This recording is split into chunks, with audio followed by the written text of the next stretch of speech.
श्रीमद् भागवत के महात्म्य में कहते हैं, बोले श्लोकम वा श्लोक पादम, कोई अगर श्रीमद् भागवत के श्लोक का मनन करता है, चिंतन करता है, पठन पाठन करता है, तो कहते हैं वो व्यक्ति धन्य है इस कलिकाल में। श्रीमद् भागवत कथा पूर्णतया सुन ली, उसके फल को तो क्या करें, परंतु भागवत जी का महात्म्य कहता है, बोले जो व्यक्ति भागवत के एक श्लोक को भी नित्य पढ़े, अपने घर में अगर कोई नित्य श्रीमद् भागवत के एक श्लोक का पाठ करता है, एक श्लोक को पढ़ता है, तो सच में भगवान कहते हैं उस स्थान पर मेरा वास है। और एक श्लोक क्या, भागवत जी कहती है आधा श्लोक, और आधे श्लोक का भी एक चरण, एक पाद का कोई पाठ कर ले नित्य अपने घर में, तो भगवान कहते उस घर में मेरा निवास होता है। और आज हम लोग उस दिव्य श्रीमद् भागवत का श्रवण करने के लिए यहाँ बैठे हुए हैं, जो भगवान की वांगमयी प्रतिमूर्ति है। ये जो भागवत जी आप सामने देख रहे हैं ना, ये पुस्तक नहीं है, किताब नहीं। भागवत जी क्या है?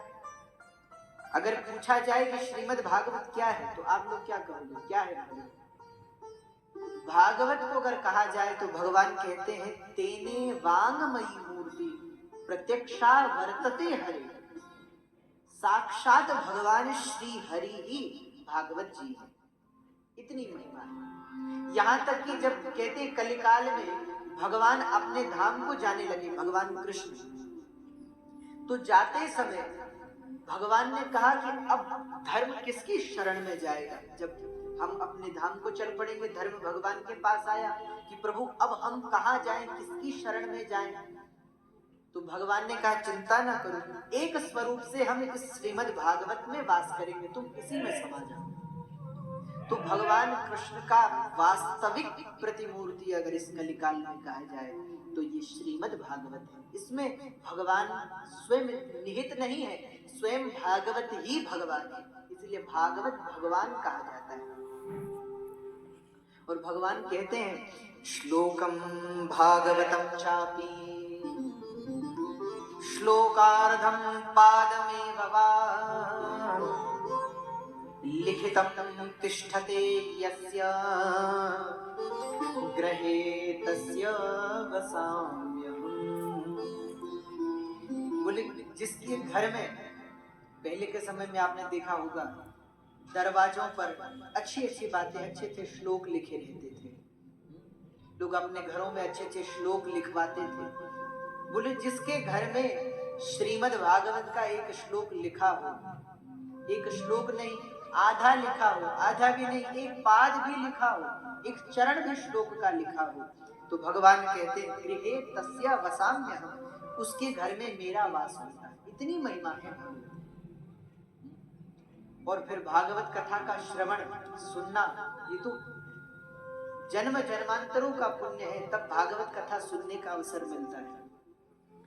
भागवत जी का महात्म्य कहता है जब अनेक जन्मों के पुण्य उदय होते हैं, भाग्योदयेन बहुजन्म समर्जितेन सत्संगमं च लभते पुरुषो यदा।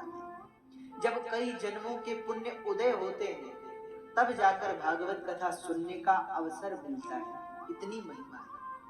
अच्छा, आप लोगों की दृष्टि में पुण्यात्मा कौन है, पुण्यवान कौन है?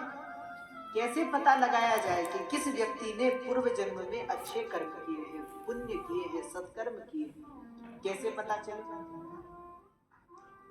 भैया आप कहें कि जिसके पास बहुत धन है, इसका मतलब उसने पूर्व जन्म में बहुत तप किया है। या आप कहें कि जिसके बहुत सारे पुत्र पौत्र इत्यादि है, उसने बड़ा तप किया है। या कहें जिसका बहुत बड़ा परिवार हो, उसने बहुत बड़ा पुण्य किया है। तो किससे अनुमान लगाया जाए कि इस व्यक्ति ने पूर्व जन्म में सत्कर्म किए होंगे? कैसे पता चले, बताओ? शास्त्र कहते हैं, संत कहते हैं, बोले सुत दारा और लक्ष्मी पापी के भी, पुत्र पत्नी और धन, ये तो पापी के यहाँ भी होता है। तो धनवान और पापी में अंतर क्या है? अच्छा, क्या रावण का परिवार नहीं था? रावण के लिए कहते 1 लाख पूत 1.25 लाख नाती। कितना बड़ा परिवार था रावण का। अच्छा, रावण के यहाँ धन की कमी थी?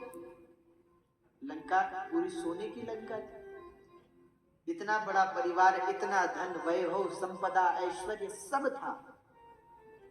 इसलिए शास्त्रों ने कहा, बोले सुत दारा और लक्ष्मी पापी के भी हो, पत्नी पुत्र परिवार ये तो पापी के यहाँ भी होता है। तो धर्मात्मा कौन है? बोले संत समागम हरि कथा तुलसी दुर्लभ हो